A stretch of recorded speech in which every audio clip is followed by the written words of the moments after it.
Graça e paz, Deus abençoe a todos. Falando do Evangelho de Jesus Cristo, falando da proclamação do Evangelho de Jesus Cristo, temos uma citação aqui do famoso Santo Agostinho.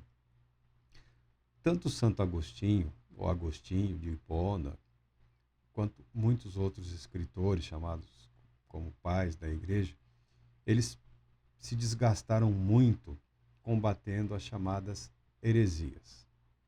Não que a igreja não tenha a obrigação de combater os ensinos heréticos ou equivocados.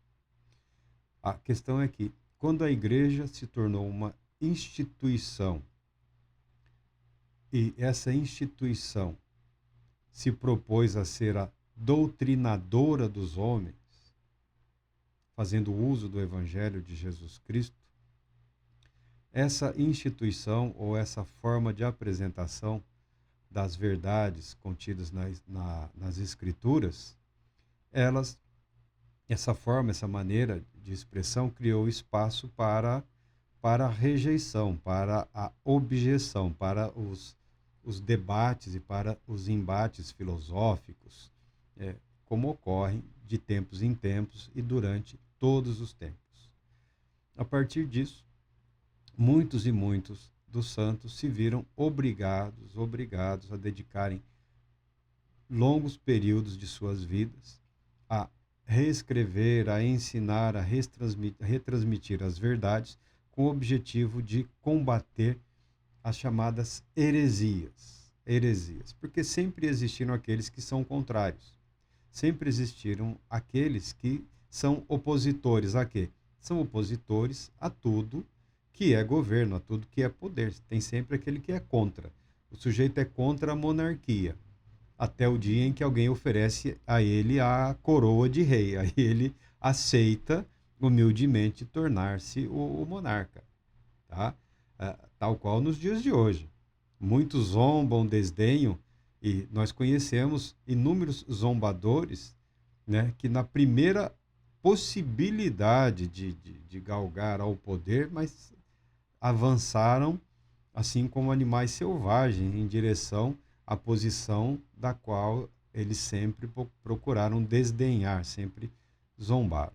Então, quando a igreja se torna a doutrinadora dos homens, a doutrinadora da humanidade, ela cria espaço e margem para a objeção filosófica, espaço para os debates.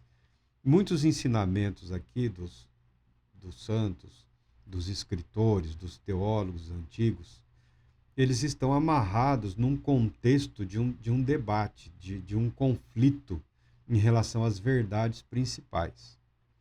Então, são um pouco desgastantes às vezes.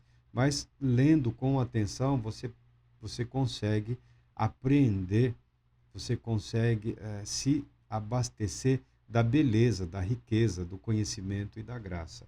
Eu pessoalmente, acredito que essa postura de doutrinadora, ela, a igreja perdeu muito do poder da graça, do impacto da graça, da atuação do Espírito Santo, limitando-se ou condicionando os seus ensinamentos às ferramentas filosóficas, o que está em volta hoje, o que está em vigor nos dias de hoje, tá? Os jovens, eu creio que talvez ansiosos como são, desesperados em algumas situações, muito desejosos por algo que eles entendam ser um avivamento, um reavivamento, uma renovação, estão se valendo dessas ferramentas filosóficas, principalmente, que os filósofos também, nem todos eles concordam com elas, que algumas são apenas construções retóricas, armadilhas do pensamento, armadilhas que podem surpreender o oponente, mas ao mesmo tempo escravizar aquele que faz uso dessas ferramentas. O Evangelho de Jesus Cristo é proclamado pelo poder do Espírito Santo de Deus.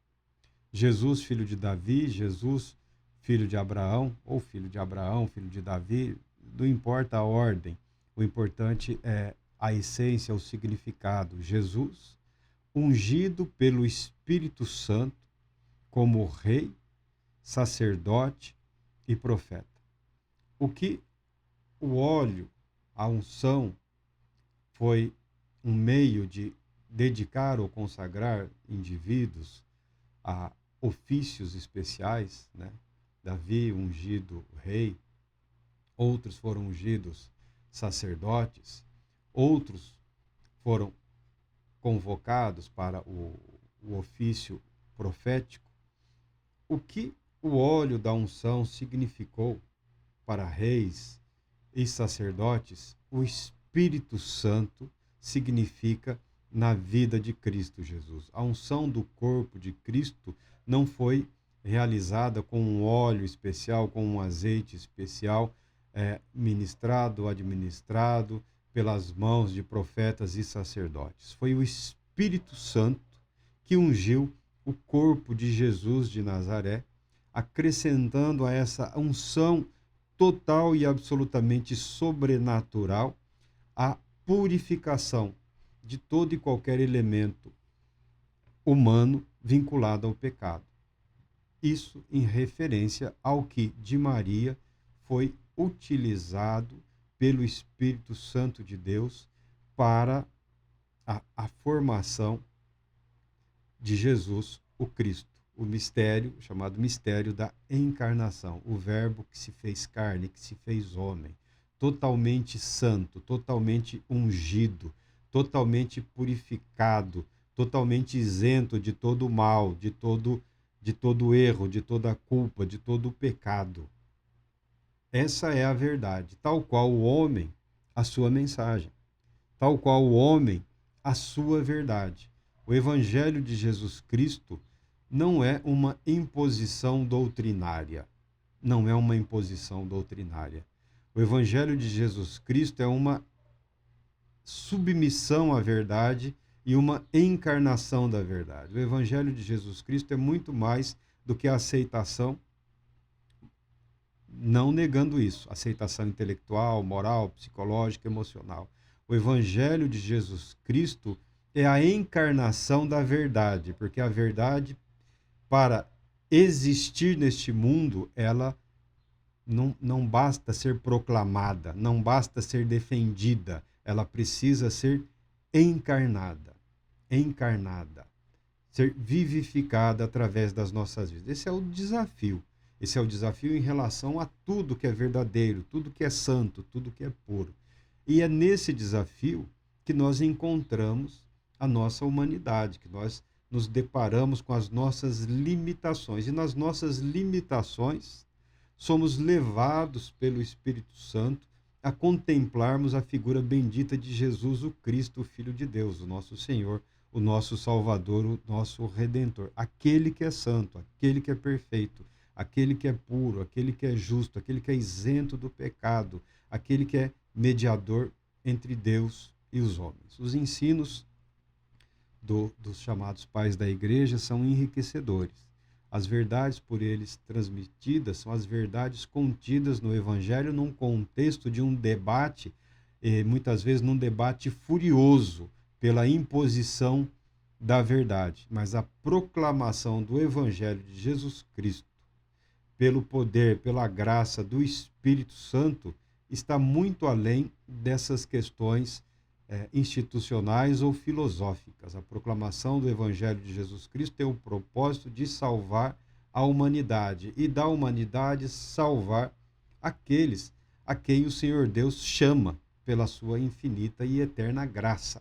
Não é uma imposição, é um convite gracioso que precisa ser aceito, que precisa ser internalizado, encarnado, vivido e transmitido. Deus Todo-Poderoso te abençoe, te proteja e te conceda a paz, muita paz.